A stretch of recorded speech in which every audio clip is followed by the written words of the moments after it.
जोरदार उनका स्वागत करते हैं हम।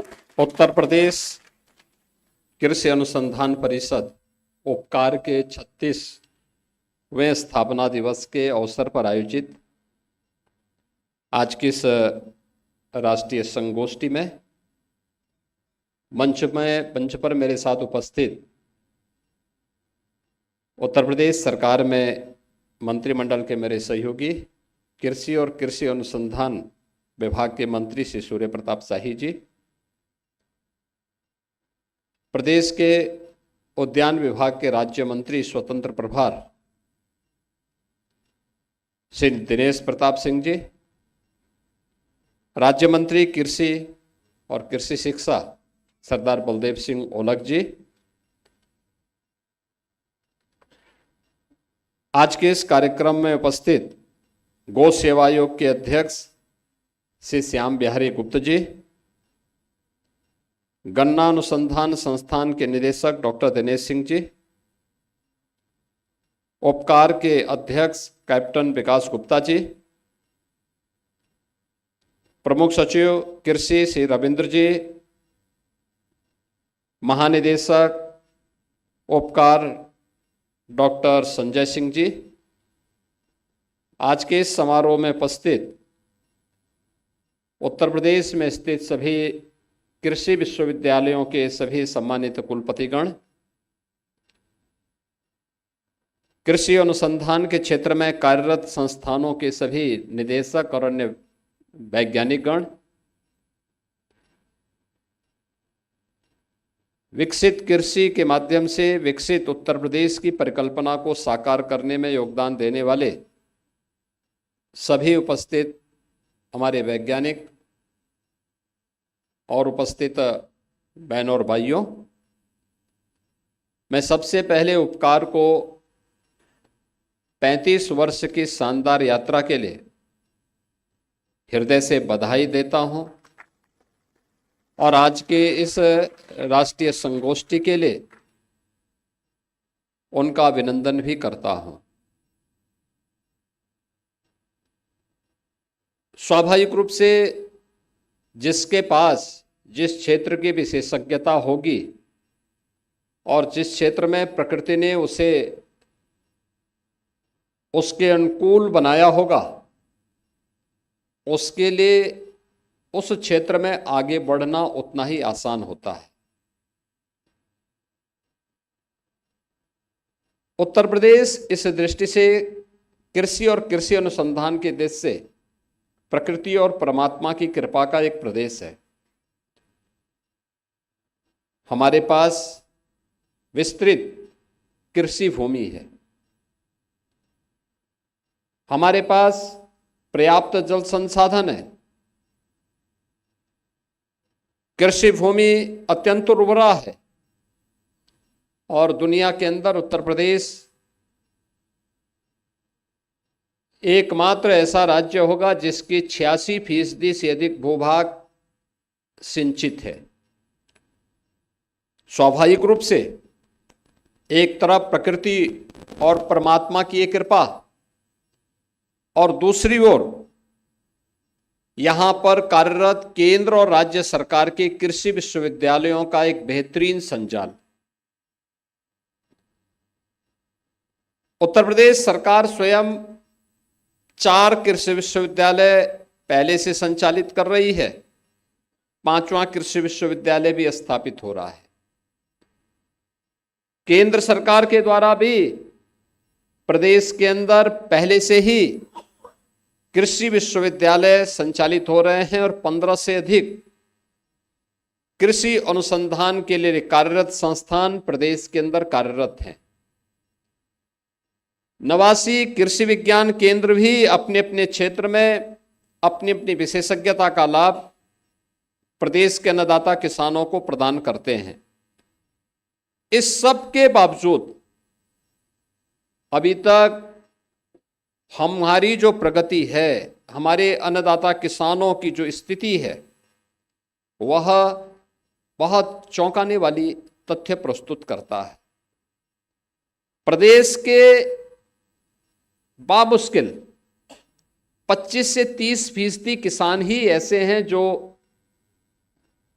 वैज्ञानिक शोध और अनुसंधान के इन कार्यों को प्रभावी ढंग से अपनी खेती में लागू कर पा रहे हैं, और उसका परिणाम भी है। मैं बार बार जिस बात को कहता हूं कि यह सच है कि देश की आबादी का 16% हिस्सा उत्तर प्रदेश में निवास करता है। यह भी सच है कि देश के अंदर कृषि योग्य कुल भूमि का केवल 11% उत्तर प्रदेश में है। और यह भी सच है कि देश के अंदर खाद्यान्न उत्पादन का इस 11% भूमि पर हम लोग 20% से अधिक खाद्यान्न उत्पादन कर रहे हैं। लेकिन मेरा यह मानना है कि उत्तर प्रदेश की भूमि की समतलीकरण को देखते हुए, उसकी उर्वरता को देखते हुए, जल संसाधन को देखते हुए अभी इसमें इससे 3 गुना अधिक उत्पादन लिया जा सकता है। लेकिन इसके लिए हमें कृषि शोध और विकास को आगे बढ़ाने के लिए पूरी प्रतिबद्धता के साथ आगे बढ़ना पड़ेगा। याद करना कि दुनिया के अंदर विकसित वही देश हुए हैं जिन्होंने अधिकाधिक शोध और विकास पर ध्यान दिया। वे अलग अलग क्षेत्र में हो सकते हैं। किसी ने स्पेस साइंस में किया होगा, किसी ने आईटी एंड इलेक्ट्रॉनिक्स के फील्ड में किया होगा, किसी ने एटॉमिक्स साइंस में आगे काम किया होगा। अलग अलग फील्ड में जिसने जहां पर उसको दिया वह उस क्षेत्र में आगे बढ़ा। और हमारा यह मानना है कि उत्तर प्रदेश के अंदर इस क्षेत्र में केवल देश का ही नहीं, दुनिया का पेट भरने की सामर्थ्य है। कृषि, हॉर्टिकल्चर, वेजिटेबल के लिए हम बहुत कुछ कर सकते हैं। लेकिन अभी भी हम लोग यहां की जो हमारी क्लाइमेटिक जोन है उसके अनुरूप उस प्रकार के अनुसंधान को आगे बढ़ाने,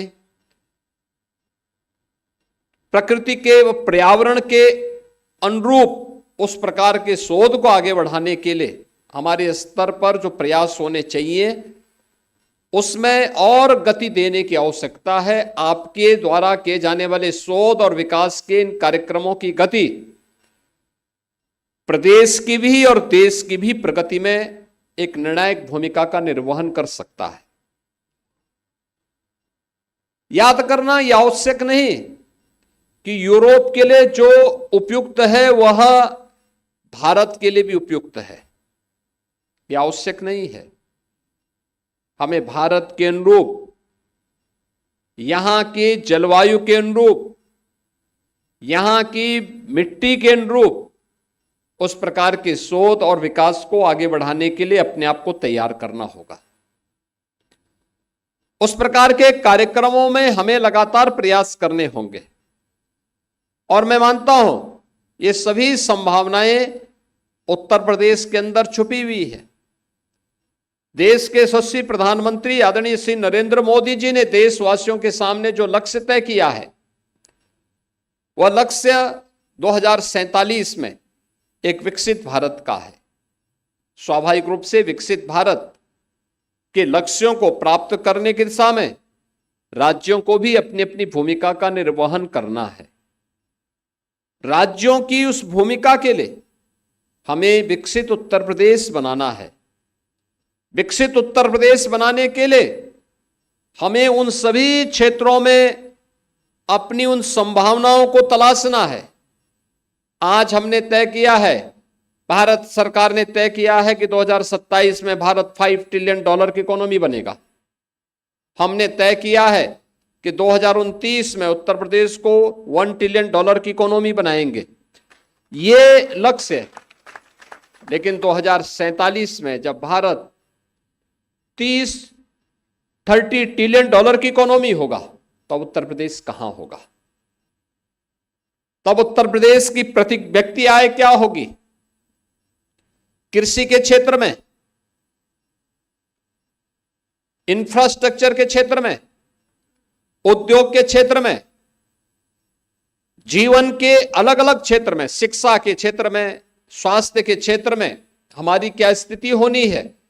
इन सब पर भी एक व्यापक कार्य योजना उत्तर प्रदेश ने बनाई है और उसको लेकर के विजन 2047 को लेकर के वर्तमान में एक बृहद कार्य योजना के साथ हम आगे बढ़ रहे हैं। लेकिन ये केवल 2047 को लेकर के नहीं, हमारे पास कुछ शॉर्ट टर्म भी होगा। हमने 2 वर्ष में क्या अचीव करना है। हम केवल 2047 की बात करें और 2027 की बात न करें, 2029 की बात न करें, 2035 की बात न करें, तो यह पब्लिक को अपील नहीं कर पाएगी। पब्लिक को अपील करने के लिए हमें दोनों देने पड़ेंगे।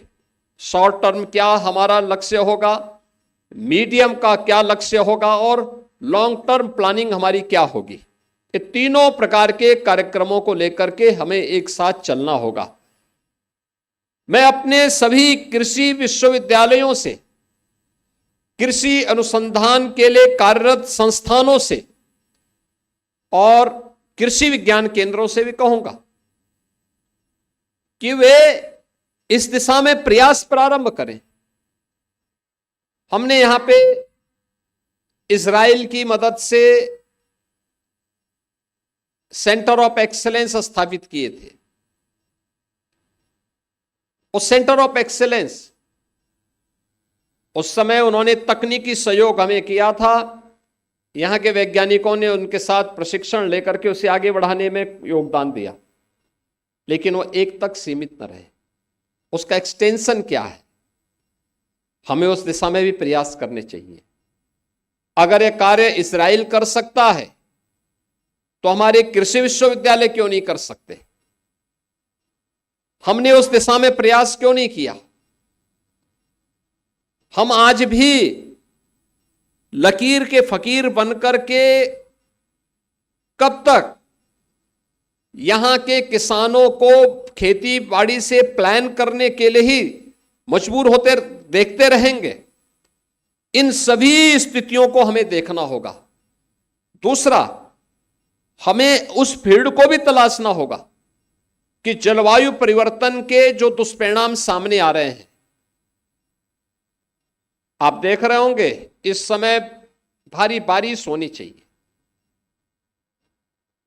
लेकिन प्रदेश के लगभग 15-16 जनपद ऐसे हैं जहां पर एवरेज से कम बारिश हुई है। अगल बगल के कुछ राज्यों में जहां पहले बारिश कम होती थी वहां भारी बारिश हो रही है। इन स्थितियों का सामना हम कैसे कर सकते हैं?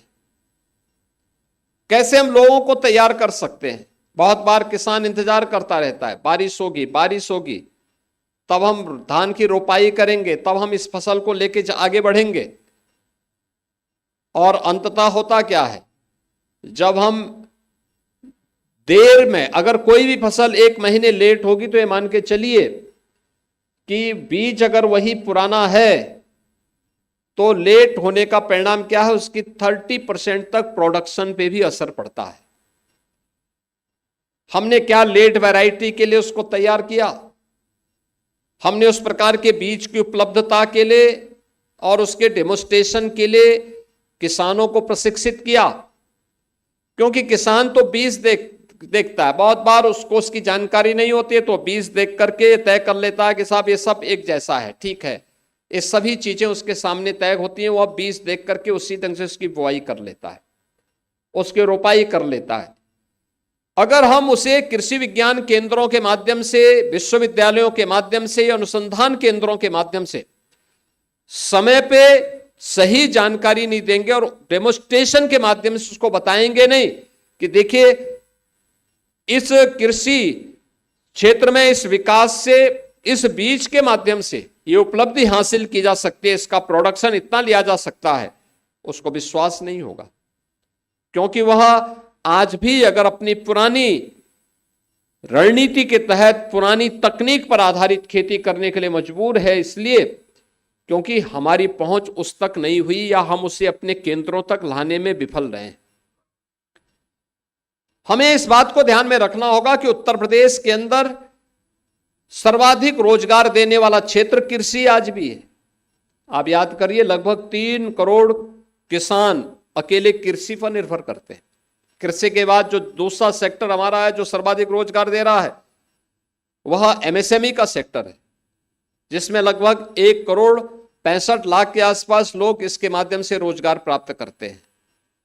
और फिर अलग अलग सेक्टर में फिर लोगों ने अलग अलग प्रकार के रोजगार अपने अनुसार अर्जित किए हैं।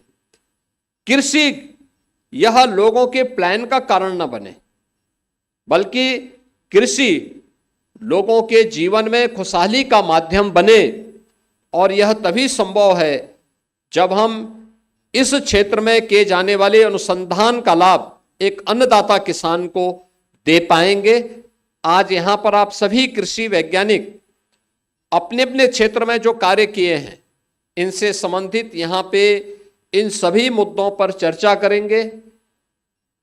उपकार के 35 वर्ष की इन उपलब्धियों के साथ अपने अनुभव को साझा करेंगे, उसे किसी एक निष्कर्ष पर पहुंचाएंगे और आगामी विकसित भारत की उस परिकल्पना को साकार करने में उत्तर प्रदेश की क्या भूमिका होने वाली है, उस भूमिका के लिए अपने आप को तैयार करेंगे।